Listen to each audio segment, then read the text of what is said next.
Okay, so let's continue with the whole pound for pound lowdown. Okay, now in the last video we talked about why Canelo Alvarez is the number one pound for pounder, and it's not even up for debate. You know what I'm saying? I broke it down between two criterias, well actually three criterias, in which it has to be involved engaging the pound for pound list.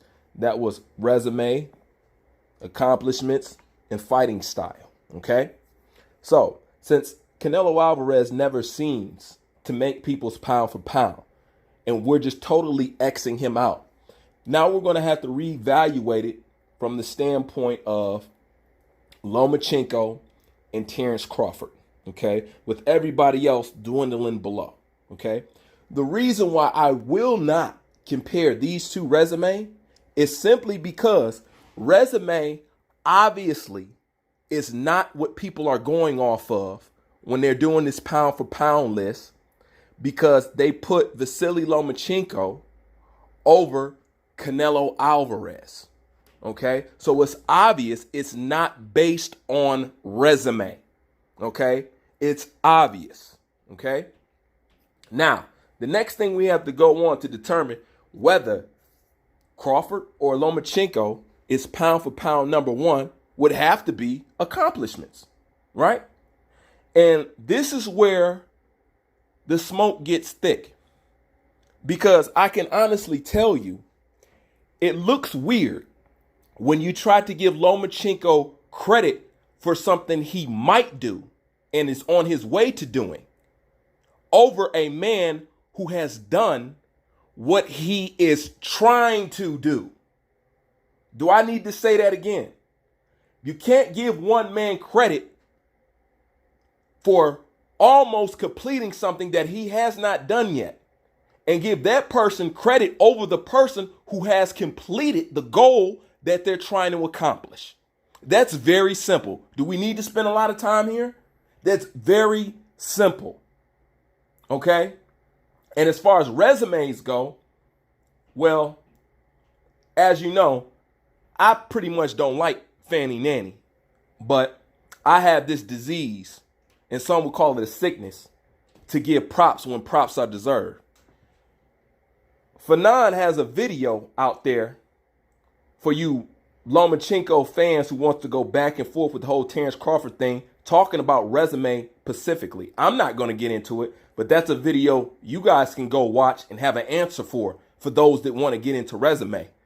Because I can honestly say his fanny ass actually did a good job.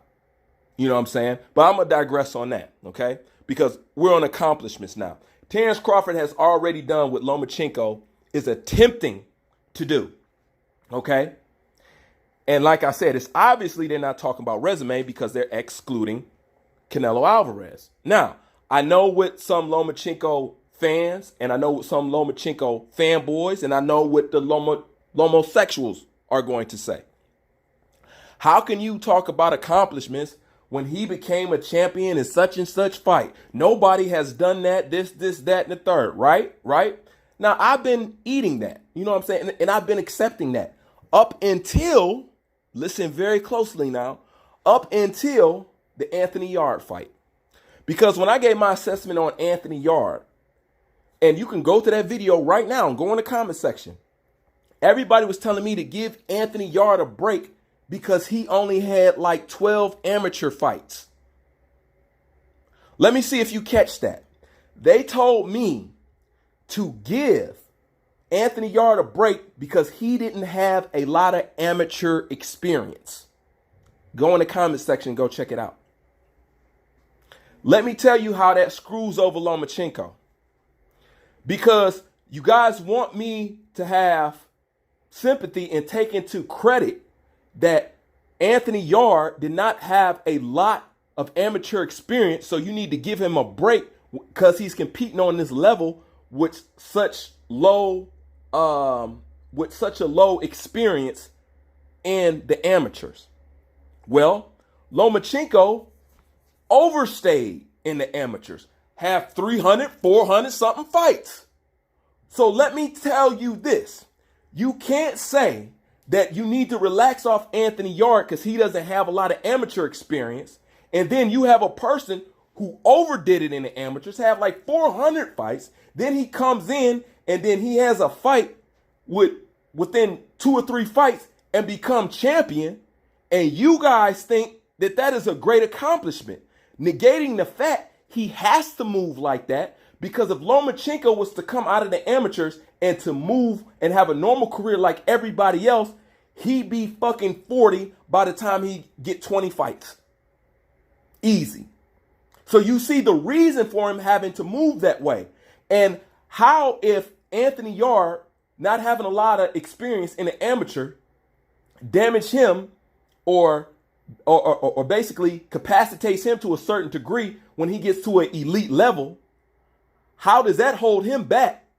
Yet it plays favor in Lomachenko's corner because he stayed in the amateurs extra long.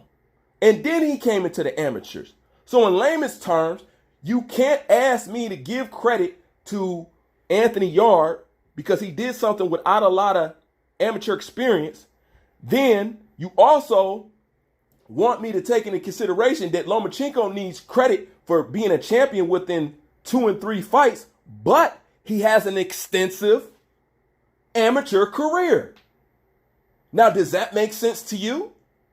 So by your own default, you can't use that. Because like I said before, he's obviously accomplishing something with very low experience in the amateurs. So it's more impressive for him to do what he's doing because he don't have a lot of experience in the amateurs. That's what you guys are saying. Then you bring Lomachenko along and hold him up like a trophy, and this guy had 400 amateur fights. Make that make sense. You can't. Okay? You can't at all. So in layman's term, and it's very simple to understand, you can't ask me to give credit to one guy for doing something with very low amateur experience and then tell me I can't take away credit from another guy for doing something in a short period of time with an extensive amateur career. That just doesn't make sense. Now follow this. Since when does a fighter like Terence Crawford, who has done something that Lomachenko is trying to achieve, since when does Lomachenko get to jump over that person? Not only him not accomplishing something that Terence Crawford has already accomplished, but he does that with a loss. Explain that shit. So you want to give him credit for attempting to do something and almost accomplishing something over a person who has already done it. Plus that person that you're putting over him has a loss. That don't make no sense. At all. At all. If you can explain that, there's a comment section for you, and it's a YouTube channel that you can create to put up a response, because I want to know. I want to know, how can you do that? Okay? Because obviously they're not talking about resume because Canelo Alvarez is not present. Okay? You can't be talking about accomplishments because Terence Crawford has done what Lomachenko has already done. On top of that, he's undefeated. But this guy is the guy people try to put over Terence Crawford. Okay? Now, what makes my what is my thing that I'm going to add into it? What is the defining factor for me? Those were just reasons that I could not avoid and help but see. But that's not how I define, me personally, who is pound for pound number one. Me personally, as a boxing supporter, I don't care where you place these guys. It don't make me no never mind. It really don't. You know? But it's such a big thing. And I think Terence Crawford himself kind of feels the same way. And his fans kind of feel the same way. Terence Crawford has the most smoothest, laid-back fans in boxing. Period. But the defining factor for me personally is this. And maybe you can see some sense in it too. I can't give nobody and I mean nobody, pound for pound #1 status, all right, for ducking. Okay? In case you don't know, it's not a secret. Lomachenko ducked Manny Pacquiao. Has anyone actually talked to you in any real way about possibly facing Manny Pacquiao? If this fight 135, if will be this fight 135 weight category, I'm ready. 135, I'm ready.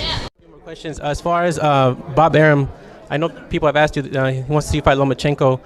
You told me before that you can make 135. That was maybe about a year ago. Is that still the case? Can you still make 135 if you had to for a fight against a guy like Lomachenko? Yeah, I can still make 135.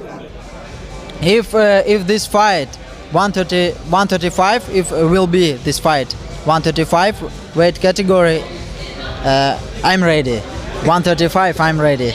And then obviously we're sitting in a top-ranked lobby, so we have to discuss Manny Pacquiao because that's a super fight, like a dream fight for a lot of fans. He's obviously in the conversation. He could certainly beat Bronner. Do you see yourself possibly step in the ring against Manny Pacquiao? And do you think he beats Adrian Bronner? I explain you. I don't want to be a man who make your name on an old legend. I don't want to be a man.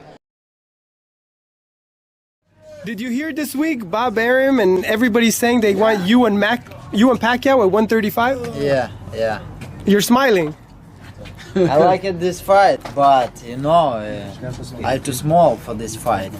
I need maybe 1 year preparation for this fight. To get to 135? Yeah. My weight now, 138. And this is the crazy part. Lomachenko ducked a man, listen to this, who ducked Terence Crawford. Fact. Am I lying? I'm not. Lomachenko ducked Manny Pacquiao. Manny Pacquiao ducked Terence Crawford. If Bud wanted that fight, would you give it to him? Who? If Bud wanted that fight with Pacquiao, would you give it to him? If Pacquiao wanted the fight, but Pacquiao's turned down the fight a few times. What you gonna say? What any of y'all is gonna say? That's a fact. Got it on tape. All right. So for me personally, that's one of the biggest deciding factors. You can't be #1 pound for pound with a duck. You can't do it. You can't be #1 pound for pound with a duck and a loss. I'm sorry. This ain't nothing against the man. This is just being straight down the middle. You can't be pound for pound #1 with a loss and a duck. Okay? You can't do it. Now, Manny Pacquiao ducks Terence Crawford. Okay? Another reason why I say Terence Crawford is #1 pound for pound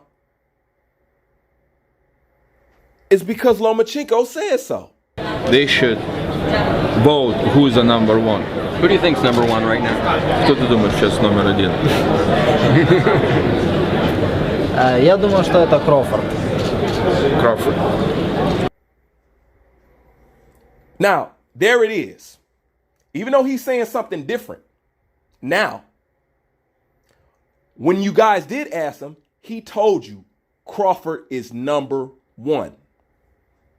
And like I said, that's part of the reason why I like Lomachenko. You know what I'm saying? He's real. He's honest. You know? He told you who he felt was #1. And he said Terence Crawford. Terence Crawford has never said Lomachenko was #1. He has never said that. Never at all. Okay? So even Lomachenko says that Terence Crawford was #1. Okay? And on top of that, Lomachenko ducked the guy that ducked him. All right, but I'm going to keep going. These are all my deciding factors. All right? Now, not only that, did you know that Terence Crawford wanted to fight Lomachenko? Yeah, go look it up. He wanted to fight Lomachenko. He said it several times. Look what Lomachenko's manager said about that. It would be suicide. Suicide. Not it would be a good fight. Not it would be a competitive fight. It would be suicide. Period. If he didn't want no part of Manny Pacquiao, he don't want no part of Terence Crawford, and Bob Arum know that. Okay? It would be suicide. This is really the nail in the coffin right here with me. Okay? They're not even interested in that fight. Okay? Now, in closing, because I know a lot of people are going to be hung up on Lomachenko's accomplishment. He done something that a fighter has never done before. So therefore, that's going to be the main reason why people try to warrant him having a number one pound for pound status, right? Well, this is where they fucked up at, okay? Because they want certain people to be pound for pound so bad, but want to deny people who rightfully deserve to be looked at as pound for pound. Hence Andre Ward. But I'm going to digress. And this is where they messed up at, okay? Because just not too long ago, see, when it's versus Floyd, they throw up Manny Pacquiao. Are they not saying that Manny Pacquiao could be the greatest fighter of all times? And why are they saying Manny Pacquiao could be the greatest fighter of all times? Because he jumped up 8 weight classes. Peep this. Something that no other boxer has done. Okay? And here's the funny part. All boxers, well, not all boxers, but some boxers out there all have something. They all have done something that no other boxer has done before. Manny Pacquiao jumping up 8 weight divisions. Lomachenko becoming a champion in 2 or 3 fights. Okay? Then you have Floyd. He has several. He has the highest punching accuracy in the sport of boxing, period. He has defeated more world champions than any boxer in boxing, minus the GOAT, Sugar Ray Robinson. Okay? His other accomplishment is he has the highest pay-per-view gate numbers, period. Okay? Period. Just in sports, period. Those are 3 things that he has that boxers, no other boxer has done, just Floyd. Manny Pacquiao has something, jumping up 8 weight divisions. He has something that no other boxer has done in history. Lomachenko has done something, becoming a champion in 3 fights, that no other boxer has done in history. So my question for you guys is this: which one is greater? Because you exchange at your leisure. At first, it's Manny Pacquiao. He jumped up 8 weight divisions. He's definitely better than Floyd, but it's not. Well, if he's better than Floyd because he jumped up 8 weight divisions, doesn't that make him better than Lomachenko? It's simple. It's real simple.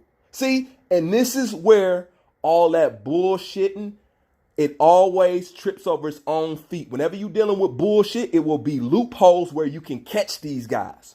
Okay? Now, what have I said from beginning to end, from the first video to this video? What have I said that does not make sense logically? What have I said where I don't have the grounds to actually say what I'm saying? Does it sound like I'm making some shit up? Does it sound like I'm pushing an agenda? Does it sound like any other crazy, idiotic stuff you guys want to come up with? No, that's just me keeping it honest and keeping it even Steven. So if you do not, and if you are not going to make Canelo Alvarez number 1, which he should be, then Terence Bud Crawford is the pound for pound number 1 fighter in boxing right now. And my last thing I'm going to say about it, because I know if you put Terence Crawford and Lomachenko in the same ring at the same weight, Crawford will beat Lomachenko. Now, I can't prove that. This is something that I know, but I can't prove it. But I know for a fact, if you put these two in the ring, Crawford will melt this dude. He will. Hey, if he tussled around with Luke Campbell, you know what I'm saying? Oh, he's an Olympic gold medalist. He's this, that. Yeah. He's all that. Yeah. But keep in mind, nobody favored him to win, and all y'all said that he was going to blow through Campbell. You know what I'm saying? He was going to blow through Campbell. Like a fart in the wind, just blow through him. He didn't do it. And he said it was his toughest fight. And he said he got hurt. Y'all don't want to make videos about that, you know? But I just had to bring it up because I cannot stand to see Canelo Alvarez not get his props. Because if you're talking about resume, if you're talking about fighting style, if you're talking about wrinkles, if you're talking about fighting the best, that's Canelo Alvarez all the way. So truthfully, Terence Crawford or Vasily Lomachenko shouldn't even be looking at the number one spot. Period. Shouldn't even be looking at the number one spot. And if you ask me, if you was to do who's the number one pound for pound fighter between Canelo Alvarez and Manny Pacquiao, it would still be Canelo Alvarez. Still. He is the most, he has improved the most. He has done the most. He has the stacked resume. Look at the numbers on his record. Look at who he has fought. Look at how he's been growing. Look at what he's been doing. The man is boxing, and he deserves that credit. But if you're not going to give him that credit, the number one spot goes to Terence Bud Crawford. Anybody who wants smoke with me about it, make a video. Leave a comment. I'm all with it. Bruce Mann, I'm out.